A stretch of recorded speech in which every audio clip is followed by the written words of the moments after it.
ఇంకో పక్క national highways కూడా అధ్యక్ష ఇప్పటికి శాంక్షన్ అంటే 55,000 కోట్ల రూపాయల ప్రాజెక్ట్స్ ఉన్నాయి. అవన్నీ పూర్తి చేసే బాధ్యత మీరు తీసుకోవాల్సిన అవసరం ఉంది. దీనివల్ల కూడా మనకు ఇది కేంద్రం ఇది రాష్ట్రం అనేది కాకుండా 2 ఎన్డీఏ ప్రభుత్వాలు మనం ఎన్నోసార్లు చెప్పాం. డబల్ ఇంజన్ సర్కార్ త్రిబుల్ ఫలితాలు రావాలి. అది మీరు కూడా శ్రద్ధ పెడితే ఇది వస్తుంది. అదే మాదిరిగా అధ్యక్ష ప్రతి ఒక్క రోడ్డు గుంతలు పడిపోయినాయి.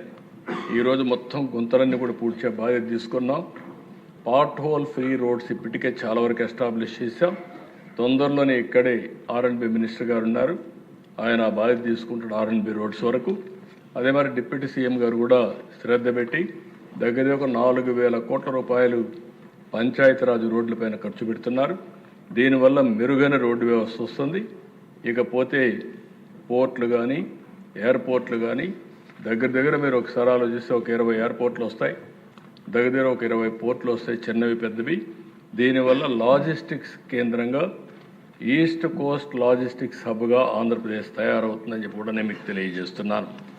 అదే వరకు అధ్యక్ష మీరు ఒకసారి చూస్తే ఈరోజు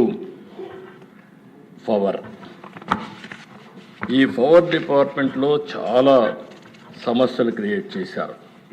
నేను ఆ రోజు కూడా ఇదే అసెంబ్లీలో చాలా విషయాలు మీకు అందరికీ ఎక్స్ప్లెయిన్ చేశాను.